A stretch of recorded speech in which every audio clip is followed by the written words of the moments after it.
하나님 말씀은 마태복음 27장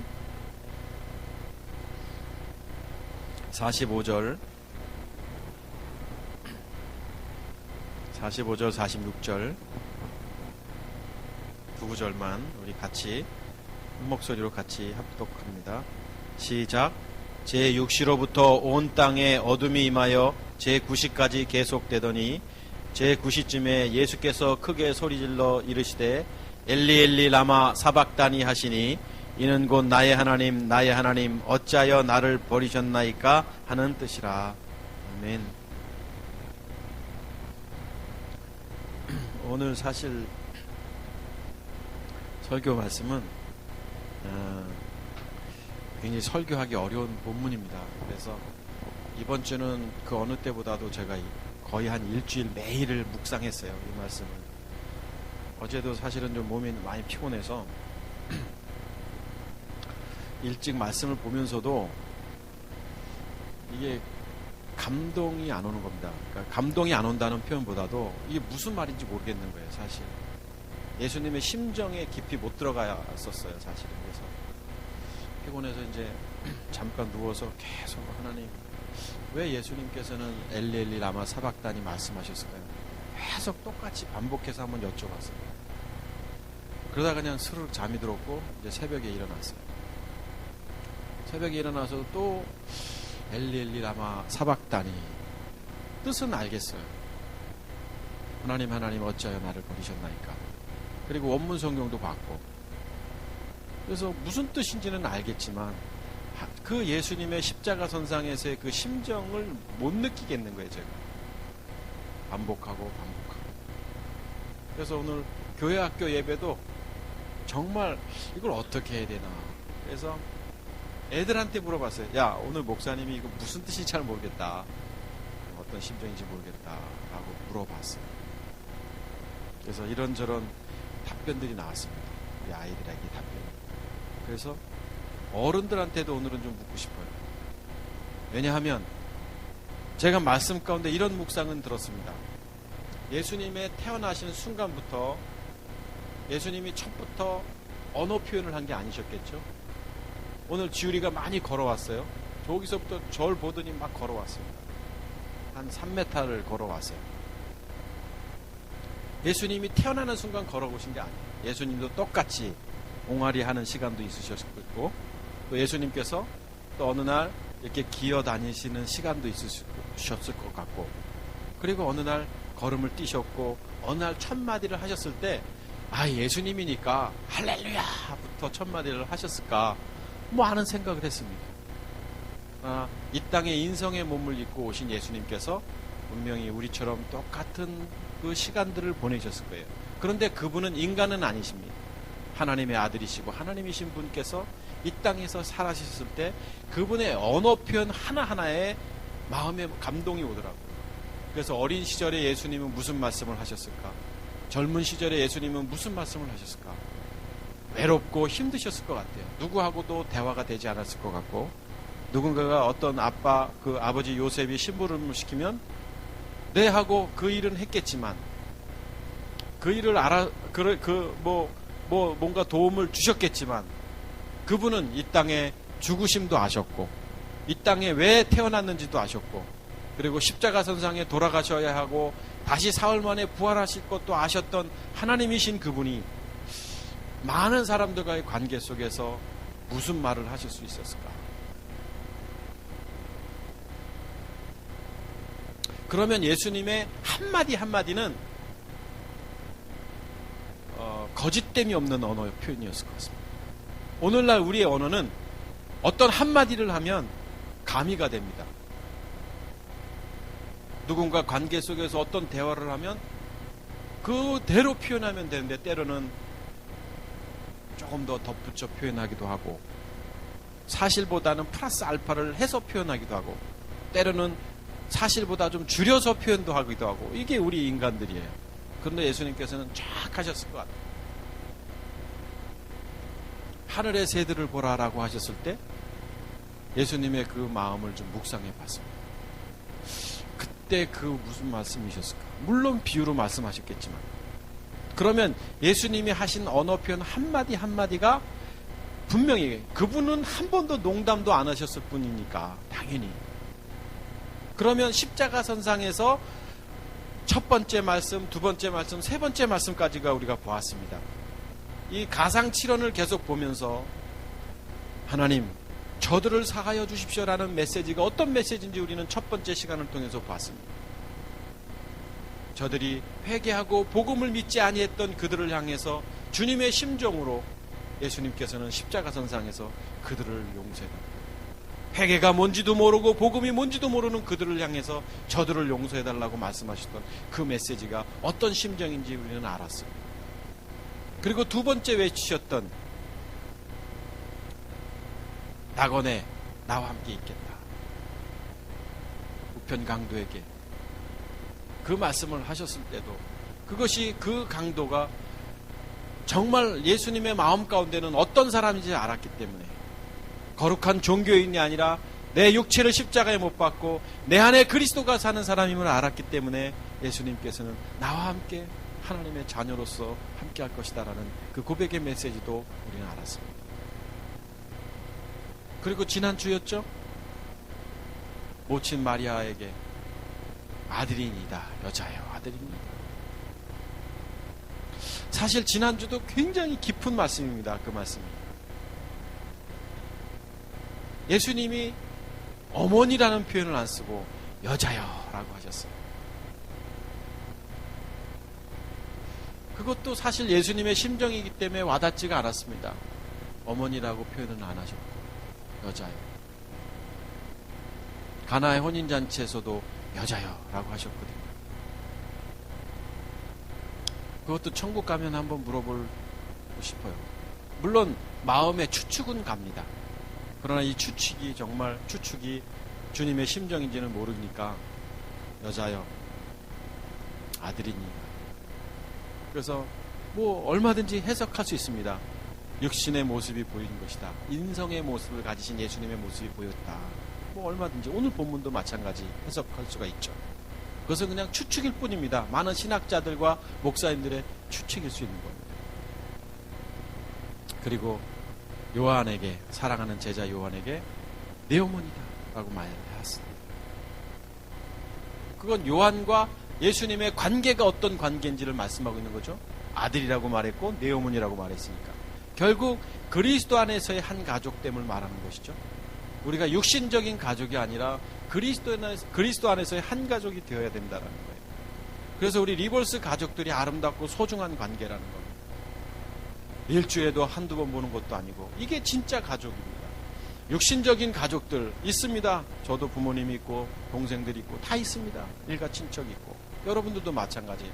그러나 그들보다도 더 진짜 영적인 가족의 소중함을, 그리스도 안에서 우리가 한 지체의 소중함을 우리가 깨달아야 하고, 그래서 정말 가족의 아픔과 고통을 나눠야 하고 가족의 기쁨과 즐거움에 동참해야 하는 영적인 한 가족됨을 우리가 깨달아야 되는 것입니다. 진짜 가족입니다. 그리고 오늘 메시지, 소리를 크게 지르셨대요. 여기 보니까 27장 46절 엘리 엘리 라마 사박다니. 이것도 의견이 많습니다. 히브리어다. 뭐 엘 알죠? 엘로힘의 엘, 리 전미사 엘리 엘리 라마. 그런데 이걸 또 히브리어가 아니다, 아람어다. 시리아 언어입니다. 지금의 시리아. 당시 예수님께서도 그 시리아 또 그 아람어, 히브리어, 헬라어를 다 쓰셨으니까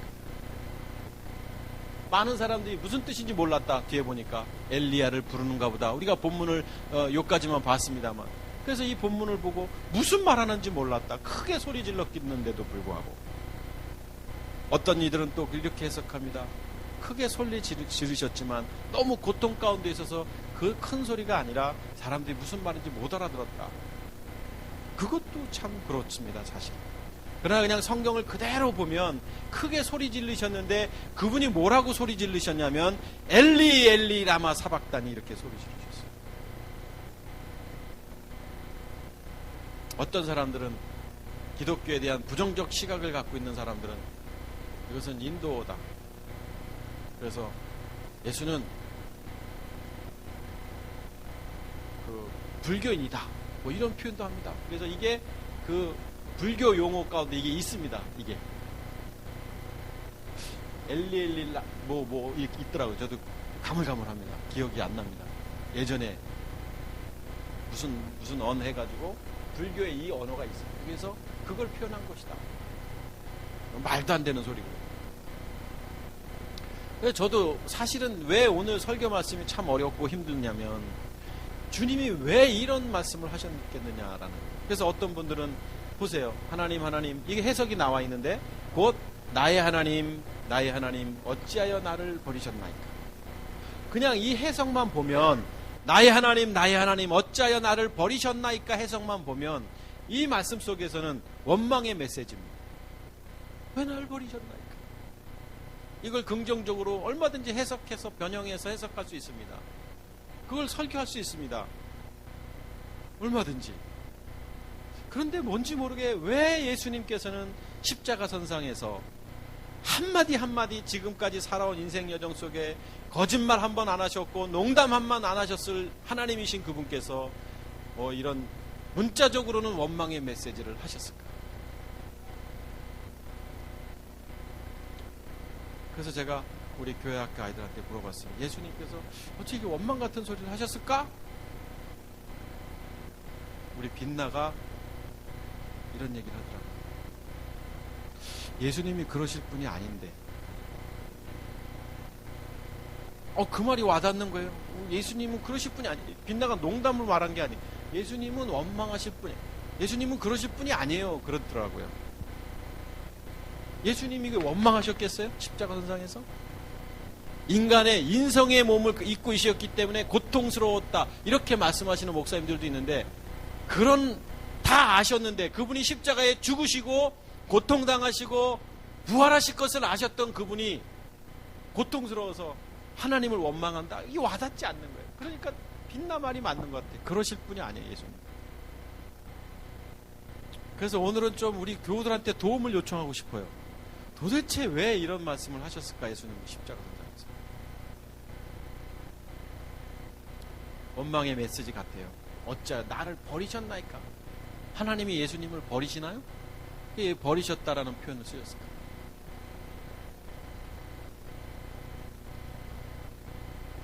너무너무 설교가 어려서 이번에 이렇게 설교가 강대상에 서기가 참 일주일 내내 묵상해도 예수님은 도대체 왜 이 말씀을 하셨을까?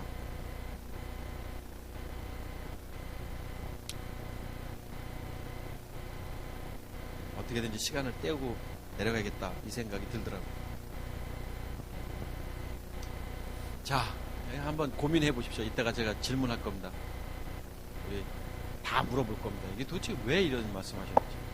자, 그런데 이제 예수님께서 십자가 선상에서 7번의 유언의 메시지를 합니다. 첫 번째 말씀, 두 번째 말씀, 세 번째 말씀을 하시고 네 번째 말씀을 하시는데, 자, 여기 보면 이제 9시쯤 이렇게 됩니다. 9시쯤. 그러니까 9시쯤입니다. 9시. 그러면 오전 9시를 말하는 게 아닙니다. 유대인들의 시각은 6시간을 더해야 합니다. 왜냐하면 우리는 지금 24시간 개념이었지만 거긴 12시간의 개념을 사용했던 거예요. 성경에는. 그렇기 때문에 6시를 더해야 되는 겁니다. 그러면 오후 3시. 오후 3시쯤. 그럼 9시쯤이다 그러면 3시를 말하는 거예요. 그러면 이 앞에 본문에 보면 45절 한번 보시죠. 네. 제 6시로부터 온 땅에 어둠이 임하여 9시까지. 그럼 6시다. 6시로부터 어둠이 임했다.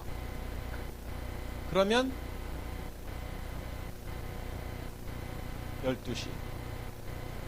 12시입니다. 그러니까 정오죠, 정오. 정오부터 오후 3시쯤. 이날이 금요일입니다, 금요일. 금요일 날 운명하시는 시각이에요. 거의 3시경. 그러면 유대인들은 이날부터 안식일이 시작됩니다. 일몰시각 6시, 오후 6시 경. 이때부터 안식일이 시작되는 거예요. 안식일이 금요일 오후 6시부터 토요일까지. 그러면 예수님이 운명하신 시각, 이때 3시쯤입니다. 정확하게 오늘날 시간은 3시 땡땡땡 이건지는 모르겠습니다만 어찌됐든 성경대로 보면 오늘날 시간으로 보면 오후 3시쯤 운명하셨어요. 12시부터 고통을 당하시고 오전부터 계속 고통을 당하셨죠, 물론. 그리고 6시쯤 9시쯤 오후 3시쯤 이때 운명하신 시간부터 6시까지 몇 시간의 텀이 있냐면 3시간의 텀이 있습니다. 안식일이 굉장히 중요합니다. 안식일날 이 사람들은 움직이지도 않습니다. 지금 안식일날 유대인들은요, 냉장고도 열지 않습니다. 아주 율법적인 유대인들이 있습니다. 그 사람들은 전기도 안 켭니다. 이것은 다 일한 것으로 보는 겁니다. 제자들과 예수님께서 밀밭길을 가시다가 제자들이 배가 고파 그거 먹은 것 같고 뭐라 그랬어요? 안식일날. 우리나라도 초창기에는 아주 보수적인 교단, 특히 고려 측 교단, 버스 타면 안 됐습니다. 슈퍼 가면 안 됩니다. 주일날. 잘못된 거죠. 그런데 이 3시간의 텀 동안에 장례를 치르는 거예요. 정신없이 치른 겁니다. 그러니까 성경을 좀 자세히 묵상해 보면 허겁지겁 장례를 치를 수밖에 없었어요. 이때 운명하신 시간부터 이때까지. 그래서 막 대충 장례 치를 곳도 없었고, 그래서 요셉의 그 동굴에 가서 막 급하게 치라고 여기서부터 모두가 다 움직이지 않는 시간이었어요. 3시간 만에 어떻게 끝냅니까? 정신없이.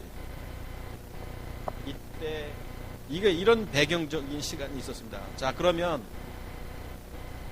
오늘 46절 크게 소리 지르신 시각은 이제 운명하시기 그 직전의 시각은 오후 3시입니다.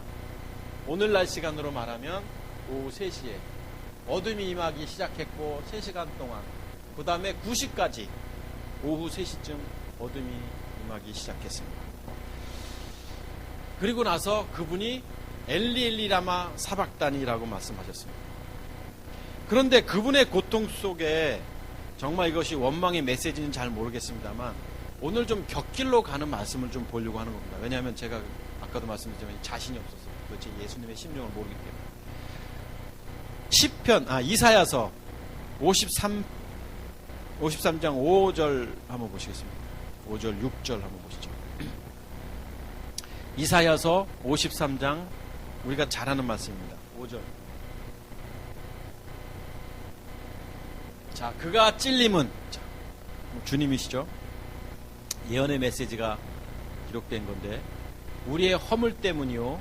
자, 그분의 찔리심은 우리의 허물을 인함이고, 그분의 상하심은 우리의 죄악 때문이라. 그가 징계를 받음으로, 십자가의 고통이시죠? 징계를 받음으로 우리는 평화를 누리고, 자, 그분의 징계, 그 우리의 평화, 그분의 상함은 우리의 죄악, 그분의 찔림은 우리의 허물. 다시 말하면 예수님의 찔리심과 상하심과 징계는 우리를 위함인데, 우리의 무엇 때문에? 허물과 죄악과 우리의 평화 때문에. 그분이 우리의 허물과 죄악과 우리의 문제를 그분이 이렇게 받았다. 그분이 채찍에 맞음으로 우리가 나음을 입었다. 오늘 우리가 잘 아는 말씀입니다. 이 말씀을 묵상하다가 우리가 착각하고 있는 게 있습니다. 착각하고 있는 게.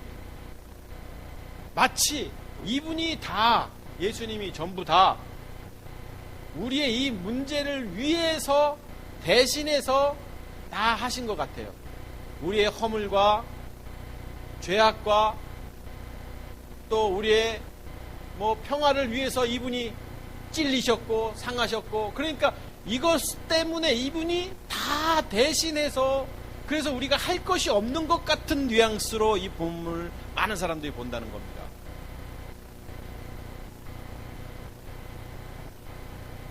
사실은 그게 아닌데. 그래서 이사야 6절 한 번 더 보시죠. 네, 6절 가면 우리는 다 양 같아서, 여기서 양 같아서 그릇 행하여 제멋대로 간다. 이게 제멋. 그릇 행하여라는 뜻이 제멋대로 놀아났다라는 뜻입니다. 원래 원문은 제멋대로 놀아났지만 여호와께서는 우리의 죄악을, 모두의 죄악, 우리 모두의 죄악을 그에게 담당시키셨다. 여기에요, 여기. 그러니까 마치 우리가 할 일이 없는 거예요. 왜? 이분이 다 알아서 하셨기 때문에 우리의 허물과 죄악의 문제, 우리가 실수하는 문제, 우리의 죄의 문제, 이런 것들, 이것을 다 이분이 대신했기 때문에 이것만 믿으면 우리는 구원받는 것으로 생각하는 거예요. 이걸 그렇게 해석해요. 특히 로마서 4장 25절 한번 보십시다. 로마서 4장 25절 말씀을 보면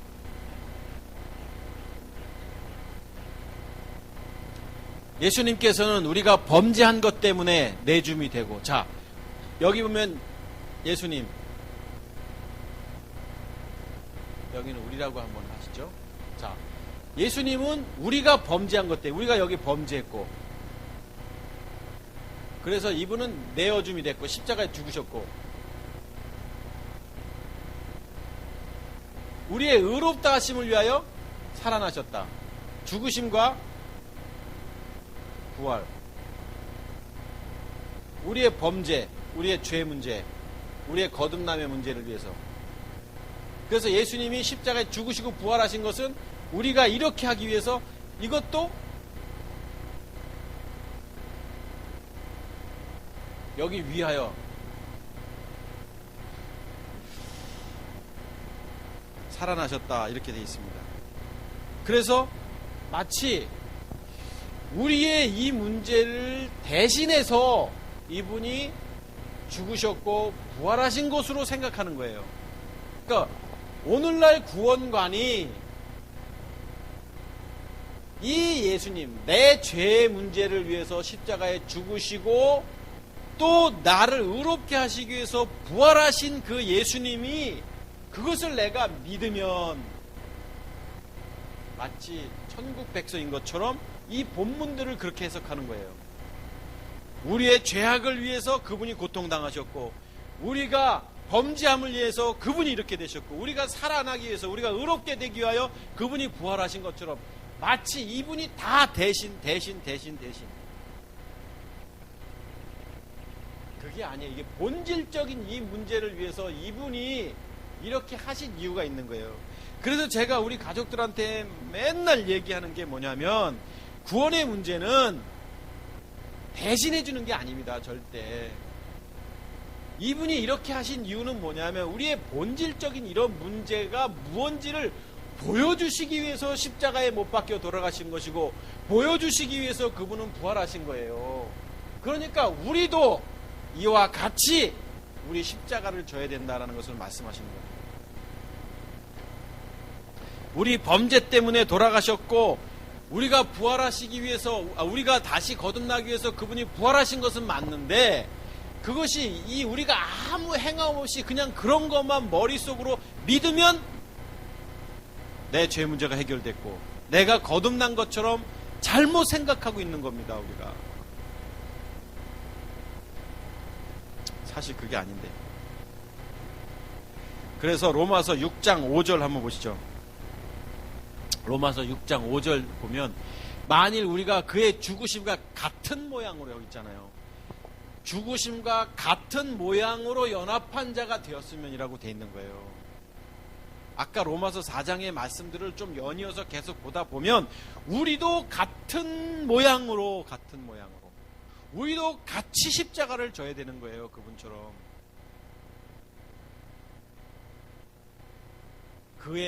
또한 그의 부활과 같은 모양으로 연합한 자가 되리라, 이렇게 되는 거예요. 그러니까 그분이 다 우리의 죄 문제를 위해서 짊어지시고 우리를 의롭다 하시기 위해서 부활하신 게 아니라 우리도 죽고 우리도 부활해야 되는 거예요. 여러분, 우리도 부활의 의미가 다시 태어나야 되는 거예요. 그것을 거듭남이라고 성경에서 말하고 있는 것입니다.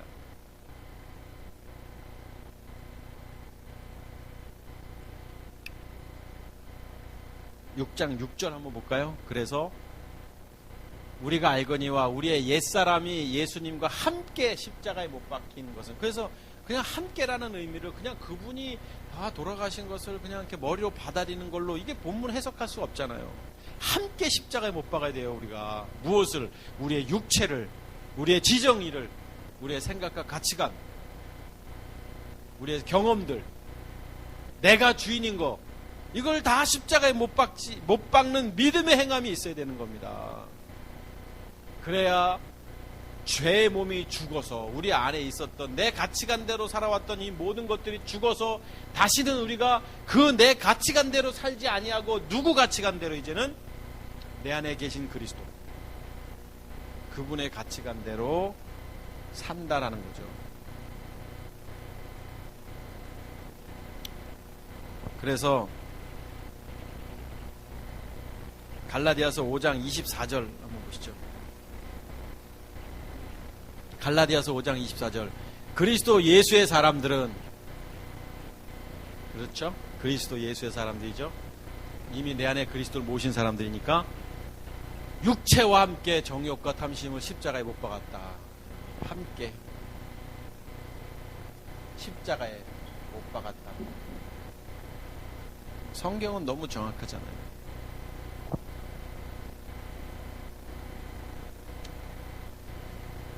우리의 예수님께서 모든 인류의 죄를 위해서 십자가에 못 박혀 돌아가신 의미를 마치 그것이 맞지만 틀린 것은 아니지만 해석을 너무 연약하게 하는 거예요. 그래서 그것을 믿으면 구원받는다. 내 죄를 위해 십자가에 못 박혀 돌아가신 것을 믿으면, 믿긴 뭘 믿습니까? 믿어도 안 되는데. 왜? 내 존재 자체가 타락한 본성이 있는 사람이기 때문에 뭔가 신뢰할 수 없는 거예요. 내가 죽어야 되는 거예요. 같이 그분과 함께 십자가에. 그래서 한 구절만 더 한번 보죠. 고린도후서 5장 14절. 고린도후서 5장 14절 한번 보시죠. 그리스도의 사랑이 우리를 강권하시는도다. 우리가 생각하건대 한 사람이 모든 사람을 대신하여 죽을 수 있습니다. 제가 왜 이 말씀을 여기 같이 보자고 했냐면, 마치 대신하여 죽었다 이 말씀 때문에 그래요. 목사님 여기 성경 보니까 분명히 한 사람이 대신해서 죽었다고 돼 있지 않습니까? 우리말에는 대신이지만 사실은 영어 성경이나 원문 성경을 보면은 위하여입니다. 위하여. 대신이란 말은 모든 사람 위하여. 위하여하고 대신하여는 의미가 다른 거예요. 위하여. 그분이 우리를 위해서 죽으신 거예요. 위해서 죽은 건 뭐냐면 우리도 그와 해야 할 뭔가가 있다라는 것을 암시하는 거죠. 위해서 죽은 의미를 그냥 다 내가 할 일을 그분이 다 한 것처럼 이렇게 해석하면 안 되죠. 그렇게 해석해도 된다. 그러면 이 땅에 그리스도인이라고 말하는 사람들이 전부 엉망으로 살고 믿음 없이 살고 하는 이유가 바로 이런 거예요. 대신해서 다 마치 예수님께서 다 내 죄를 다 대신해서, 그래서 뭐 회개할 것도 없다, 심지어 이렇게 구원파는 이렇게 말하고 있고 이미 다 알아서 해주셨는데,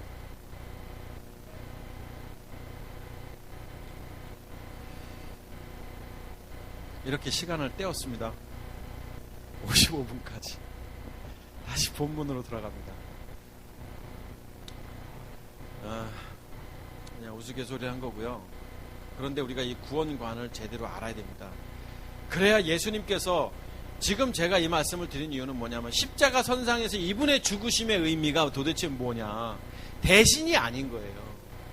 그분의 죽으심은 우리도 반드시 믿음의 행함이 있어야 됩니다. 십자가에 우리가 죽어야 되는 거예요. 우리의 육체가 죽어야 되는 겁니다. 죄의 몸이요 사망의 몸이요 옛사람인 우리의 육체가 반드시 십자가에서 죽어야 되는 거예요. 그것 때문에 이분은 이렇게 고통당하신 거예요. 십자가상에서 긴 시간 동안 고통당하시면서 피를 흘리셨어요.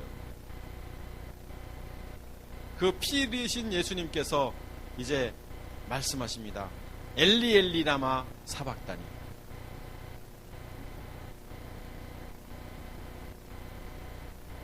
자, 맨 앞에 있는 여기 전호민 사님 1번이 왜 예수님은 이렇게 그럴 뿐이 아닌데 왜 이렇게 원망의 말씀처럼 이렇게 하셨을 것 같아요.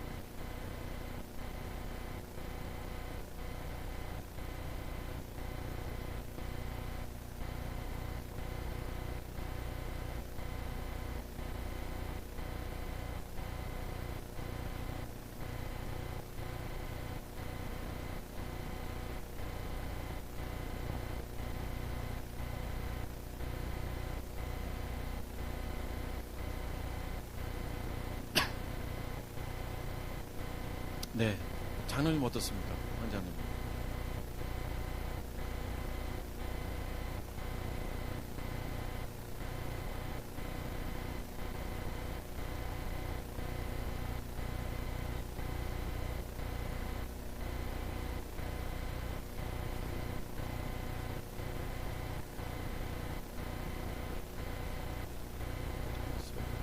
네, 비슷한 표현이시죠. 박정님 어떻습니까? 네, 네, 네, 네. 돌아가신 이후의 일들을 암시합니다.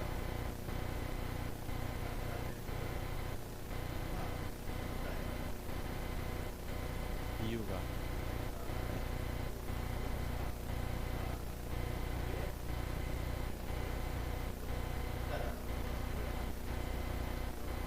죽어야 할 이유가 있다. 예, 예, 그것도 맞습니다.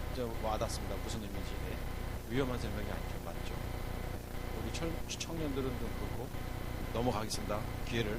어떻습니까, 유 집사님은? 네.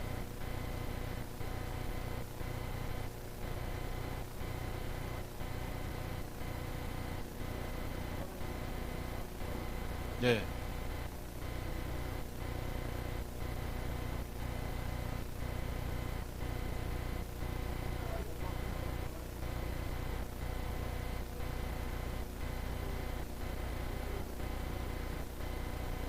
네. 크게 소리 질렀으니까 하나님과 나와 관계 속에서 버리시는 그것을 좀 너네 봐라 이런 비슷한 의미네요. 그러니까 우리 장로님하고 장 목사님 얘기한 그것을 좀 의역을 하는. 어떻습니까? 권사님은요? 네.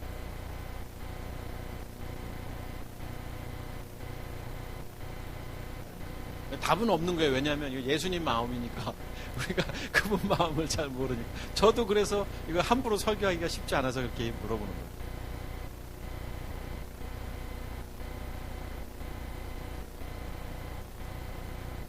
얼마나 고통스러우셨으면.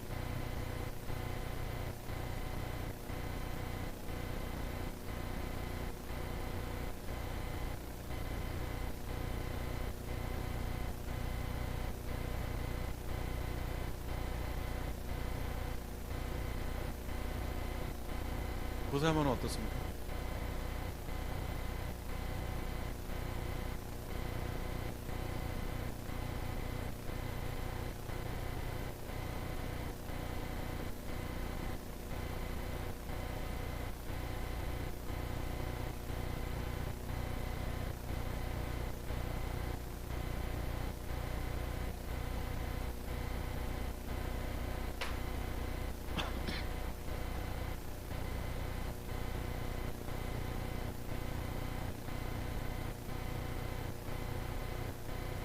이렇게 하는 식까지.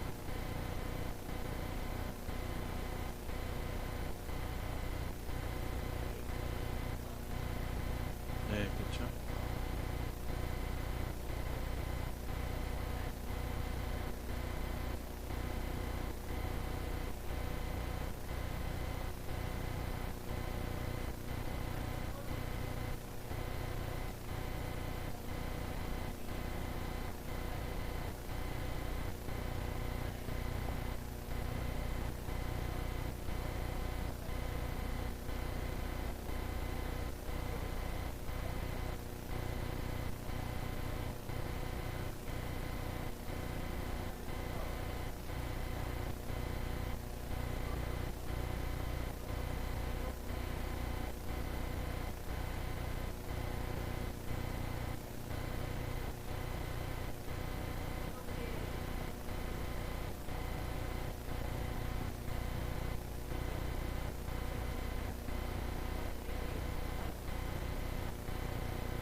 비슷한 말씀이긴 하네요. 네, 안동찬 집사님. 네.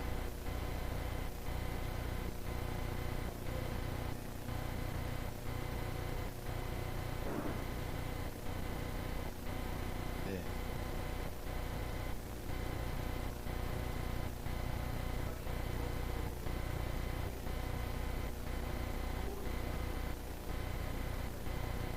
네.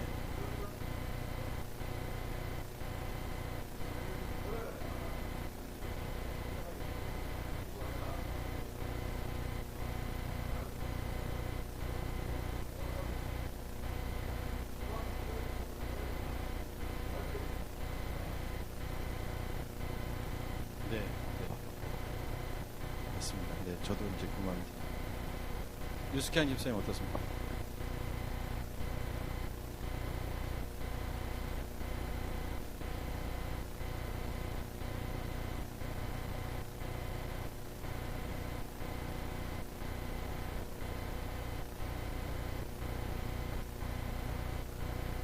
네.